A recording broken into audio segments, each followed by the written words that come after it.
قرآن مجید میں ایک ایسی صورت بھی ہے جسے پڑھنے سے انسان کی زندگی بدل سکتی ہے۔ میرے عزیز بھائیوں اور بہنوں، آج میں آپ کو رزق بڑھانے کا ایک ایسا وظیفہ بتانے جا رہا ہوں جو قرآن پاک کی سب سے مختصر مگر انتہائی طاقتور سورہ کوثر سے جڑا ہوا ہے۔ یہ وہ صورت ہے جس میں اللہ رب العزت نے اپنے محبوب نبی کریم صلی اللہ علیہ وسلم کو خیر کثیر عطا کرنے کی خوشخبری دی ہے۔ سورہ کوثر کی تلاوت سے نہ صرف روح کو سکون ملتا ہے بلکہ رزق میں بے پناہ برکت بھی نازل ہوتی ہے۔ سب سے پہلے آپ کو یہ سمجھنا ہوگا کہ رزق صرف پیسے یا مال و دولت کا نام نہیں ہے۔ رزق میں صحت، سکون، عزت، علم، نیک اولاد اور دل کا سکون بھی شامل ہے۔ بعض اوقات لوگ لاکھوں کما لیتے ہیں مگر سکون ان کے پاس نہیں ہوتا۔ اصل رزق وہ ہے جس میں اللہ کی برکت شامل حال ہو، اور جب اللہ کسی کے رزق میں برکت ڈال دیتا ہے تو کم مال بھی کافی ہو جاتا ہے۔ سورۃ کوثر کا راز یہ ہے کہ یہ اللہ کی خاص نعمت کا وعدہ ہے۔ انا اعطیناک الکوثر، ہم نے تمہیں کوثر عطا کیا۔ یہ کوثر نہر کا نام ہے جو جنت میں حضور کریم صلی اللہ علیہ وسلم کو عطا کی گئی ہے، اور کوثر کا مطلب خیر کثیر یعنی بے پناہ بھلائی بھی ہے۔ یہی وجہ ہے کہ جو شخص سورۃ الکوثر کو اپنا معمول بنا لیتا ہے اس کے رزق میں اللہ تعالیٰ خیر کثیر ڈال دیتا ہے۔ اب سوال یہ پیدا ہوتا ہے کہ سورۃ الکوثر کا وظیفہ کیسے کرنا چاہیے، کیسے پڑھا جائے، کس وقت پڑھا جائے، کتنا پڑھا جائے تاکہ رزق میں کشادگی ہو، بندشیں ختم ہوں، روزی میں رکاوٹیں دور ہو جائیں، قرضے اتر جائیں اور کاروبار یا نوکری میں ترقی ملے۔ سب سے پہلے نیت صاف ہونی چاہیے۔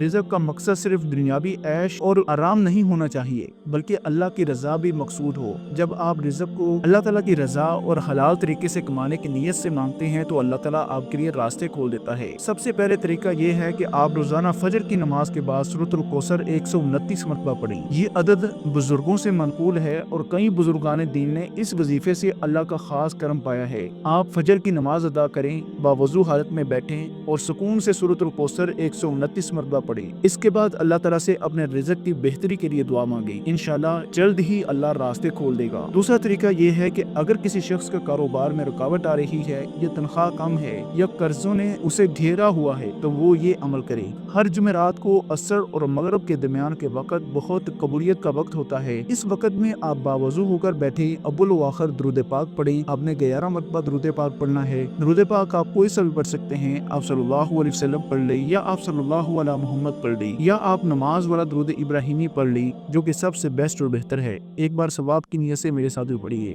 اللہم صلی علی محمد وعلی آل محمد کما صلیت علی ابراہیم وعلی آل ابراہیم انک حمید مجید۔ اللہم بارک علی محمد وعلی آل محمد کما بارکت علی ابراہیم وعلی آل ابراہیم انک حمید مجید۔ جب آپ درود پاک پڑھ لیں تو اس کے بعد آپ نے 313 مرتبہ سورۃ الکوثر کو پڑھیں گے۔ اس کے بعد اللہ سے رزق میں اضافے اور برکت کی دعا کریں۔ تیسرا طریقہ جو بہت مجرب ہے وہ یہ ہے کہ اگر کوئی شخص چاہتا ہے کہ اس کے گھر میں ہمیشہ رزق کی کشادگی رہے، فاقے نہ آئیں، تو وہ روزانہ صبح و شام کے وقت سورۃ الکوثر 41 مرتبہ پڑھ کر پانی پر دم کرے اور وہ پانی پورے گھر والوں کو پلائے۔ اس عمل سے گھر میں برکت بھی رہے گی اور بیماریوں سے حفاظت بھی ہوگی۔ ایک اور طاقتور طریقہ جو بہت سے بزرگوں نے کیا ہے وہ یہ ہے کہ آپ سورۃ الکوثر کو نماز تہجد کے بعد پڑھیں۔ تہجد کے وقت دعا کی قبولیت کا خاص وقت ہوتا ہے۔ آپ رات کو سونے سے پہلے ارادہ کریں کہ تہجد کے لیے اٹھنا ہے۔ جب آپ تہجد کے لیے اٹھیں تو 2 رکعت نماز پڑھیں اور اس کے بعد سورۃ الکوثر 1111 مرتبہ پڑھیں۔ اس عمل کو 11 دن تک مسلسل کریں۔ اللہ تعالیٰ انشاءاللہ ایسے سے غیب کے خزانے کھول دے گا کہ آپ سوچ بھی نہیں سکتے۔ اکثر لوگ یہ پوچھتے ہیں کہ اس وظیفے کے دوران کن باتوں کا خیال رکھنا چاہیے، تو یاد رکھیں کہ وظیفہ اسی وقت اثر کرتا ہے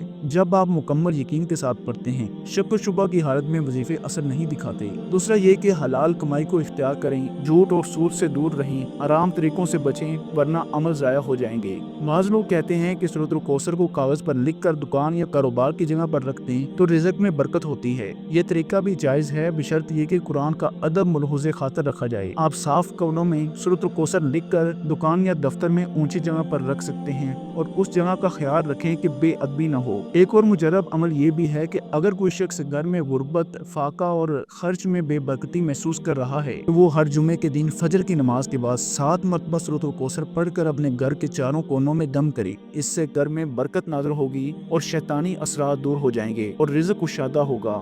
یہ بھی روایتوں میں آتا ہے کہ جو شخص سورۃ الکوثر کو کثرت سے پڑھتا ہے اللہ تعالیٰ اس کے دشمنوں کو خود ختم کر دیتا ہے۔ بعض اوقات رزق کی بندش بھی حسد یا نظر بد کی وجہ سے ہوتی ہے۔ جب آپ سورۃ الکوثر پڑھتے ہیں تو اللہ آپ کو دشمنوں کے شر سے محفوظ رکھتا ہے اور رزق کے راستے صاف کرتا ہے۔ یہاں میں آپ کو ایک بزرگ کا واقعہ بھی سناتا ہوں۔ ایک بزرگ پر قرض کا بہت بوجھ ہو گیا تھا، ان کے پاس کوئی راستہ نہ بچا تھا۔ انہوں نے ایک عالم دین سے مشورہ کیا تو انہوں نے کہا کہ سورۃ الکوثر کو اپنا وظیفہ بنا لو۔ بزرگ نے روزانہ تہجد کے بعد 313 مرتبہ سورۃ الکوثر پڑھنا شروع کی۔ 40 دن پورے بھی نہ ہوئے تھے کہ ان کا قرض اتر گیا، کاروبار چل پڑا اور گھر میں سکون آ گیا۔ یہ سورہ کوثر کا روحانی کرشمہ ہے کہ یہ دل کو سکون دیتی ہے، رزق میں کشادگی لاتی ہے، بیماریوں سے حفاظت کرتی ہے اور دشمنوں کے شر سے بچاتی ہے۔ اس لیے علماء فرماتے ہیں کہ جو شخص اس سورت کو روزانہ اپنی زندگی کا حصہ بنا لے اس کے لیے رزق کے دروازے ہمیشہ کھلے رہتے ہیں۔ ایک اور بات یاد رکھیں کہ سورۃ الکوثر کا اثر تبھی قائم رہتا ہے جب دل میں اخلاص ہو۔ زبان پر سورۃ الکوثر ہو اور دل گناہوں کی طرف مائل ہو تو فائدہ کم ہوتا ہے۔ اس لیے اس عمل کے ساتھ ساتھ 5 وقت کی نماز، حلال روزی، ماں باپ کی خدمت اور حقوق العباد کی ادائیگی بھی لازمی ہے۔ جو شخص چاہتا ہے کہ اللہ اس کی نسلوں کو بھی رزق کی تنگی نہ آنے دے تو وہ سورۃ الکوثر کے ساتھ ساتھ روزانہ صدقہ دے، خواہ 1 روپیہ ہی کیوں نہ ہو۔ اللہ تعالیٰ اس روپیہ کو بھی خیر کثیر بنا دیتا ہے۔ حدیث پاک میں آتا ہے کہ صدقہ بلاؤں کو ٹالتا ہے، رزق کو بڑھاتا ہے اور عمر میں برکت دیتا ہے۔ اب آخر میں دعا ہے کہ اللہ تعالیٰ ہمیں سورۃ الکوثر کی برکت سے مالا مال کرے، ہمارے رزق میں کشادگی عطا کرے، قرضے دور کرے، کاروبار میں برکت دے، ہمارے گھروں میں سکون عطا کرے اور ہمیں حلال کمانے والا بنا دے۔ آمین یا رب العالمین۔ اگر آپ کو یہ انفارمیشن پسند آئی ہے تو اس ویڈیو کو لائک کر دیں اور اپنے دوستوں کے ساتھ ضرور شیئر کریں۔ کیا پتا آپ کے ایک شیئر سے کسی انسان کی زندگی بدل جائے۔ اللہ ہم سب کا حامد و ناصر ہو۔ السلام علیکم ورحمۃ اللہ وبرکاتہ۔